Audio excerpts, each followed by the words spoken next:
Il y a 3 mots que vous devez absolument retenir, mais aussi maîtriser si vous souhaitez acquérir plus de régularité dans votre golf. Charger, ancrer et tourner. On va y aller étape par étape, un par un, en commençant par charger. Alors attention parce que l'un ne marche pas sans l'autre. Donc c'est pour ça que c'est extrêmement important de comprendre et de maîtriser les 3 aspects de charger, ancrer, tourner. Quand on parle de charger, on parle de la première étape qui est le backswing. Donc au niveau du backswing, ce qu'on souhaiterait, c'est charger le corps correctement pour qu'on puisse sentir le poids à l'intérieur du pied arrière. Et c'est là où on sent qu'on charge le poids du corps correctement dans ce côté arrière, le côté droit pour un joueur droitier. Alors, quelle est la problématique qu'on voit souvent? Les joueurs qui essayent de charger mais qui finalement créent un transfert latéral trop important vers la droite, on peut appeler ça du sway. C'est là où on voit les hanches qui se décalent de cette façon-là, plutôt que de créer une rotation interne de la hanche droite qui vient charger correctement le poids du corps, boum, à droite. Et ne vous inquiétez pas, j'ai un exercice que je vais vous proposer dans un deuxième temps qui va vous permettre de mettre en place ce charger, ancrer, tourner. Okay, donc ça, c'est la première étape, charger. La deuxième étape, c'est ancrer. Donc une fois qu'on a chargé le poids correctement sur la partie arrière de notre corps dans le backswing, ensuite on cherche dans le downswing à ancrer le corps sur notre jambe pivot qui va nous aider à transférer l'énergie de la jambe arrière à la jambe avant. Donc on vient ancrer pour ensuite, dans la troisième étape, tourner. Donc attention parce que les deux sont souvent confondus, ancrer, tourner. Souvent ce qui se passe c'est qu'on tourne avant d'ancrer. Et ça c'est extrêmement dangereux les amis pour la raison suivante. C'est parce que si vous chargez à droite correctement, mais que vous tournez avant d'ancrer, ce qui se passe c'est qu'en général, là vous allez revenir par-dessus. Si je monte de profil, je charge correctement le poids du corps à la montée et là je tourne avant d'ancrer, boum, j'ai tourné correctement. Mais je n'ai pas ancré. Et puisque je n'ai pas ancré et j'ai tourné, bah là, la tête de club aura tendance à revenir au-dessus d'un plan optimal, créer un chemin de club extérieur-intérieur, angle d'attaque beaucoup trop négatif, on va avoir en fait voilà, ce pivot qui va aller trop enfoncer. Vraiment pas créer des bonnes choses pour vous permettre de créer de la régularité dans les contacts de balle et dans votre précision. Donc c'est pour ça que ce côté ancrage est extrêmement à comprendre et à maîtriser avant même de tourner. Donc je charge à droite, je m'ancre à gauche et quand je m'ancre à gauche, j'aime bien prendre l'exemple de mon sac de golf. Là, vous allez pouvoir le sentir par exemple à la maison en faisant ça sur une chaise haute dans votre cuisine par exemple ou à côté de votre sac de golf. Je charge à la montée, j'ancre à gauche. Donc vous avez vu que j'ancre ici à gauche.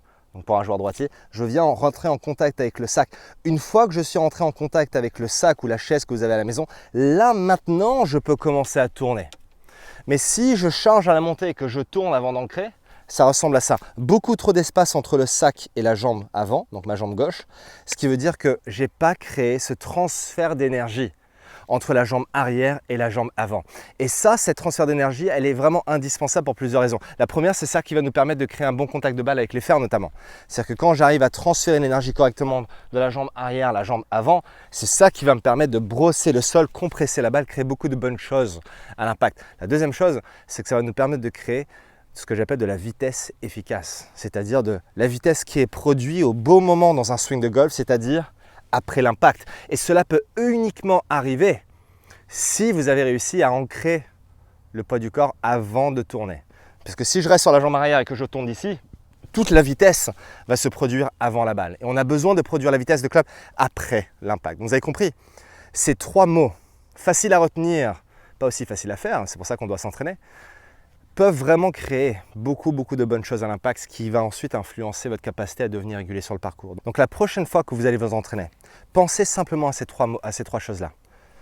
Charger, ancrer, tourner. Maintenant, je vais vous proposer un exercice pour vous permettre de mettre ces 3 mots en application correctement. Avant d'attaquer la deuxième partie de cette vidéo, si aujourd'hui vous connaissez un manque de régularité sur le parcours qui vous empêche de jouer votre meilleur jeu, si vous avez une tendance à alterner les bons coups et les mauvais sur le parcours sans vraiment savoir le pourquoi du comment, si vous avez l'impression d'avoir perdu votre swing à certains moments sur le parcours, sachez que vous n'êtes pas seul. Moi le premier, je suis passé par là par le passé et je peux vous dire que ça me rendait complètement dingue, donc je vous comprends tout à fait. Sachez aussi qu'après 20 ans de coaching, j'ai vraiment repéré qu'il y avait 3 points clés essentiel que j'ai mis en place dans mon jeu qui m'a permis d'acquérir plus de régularité, mais que j'ai mis aussi en place dans le jeu de mes élèves de mon académie qui leur permettent aujourd'hui d'avoir développé un swing avec beaucoup plus de fluidité, beaucoup plus de simplicité sur le parcours sans être envahi par des pensées qui sont beaucoup trop techniques, beaucoup trop mécaniques. Ces 3 points clés, non seulement je vous les dévoile, mais je vous les explique en profondeur à travers un lien qui se trouve juste en dessous de cette vidéo. Ces 3 points clés que vous devez impérativement mettre en place dans votre jeu si vous souhaitez acquérir plus de régularité.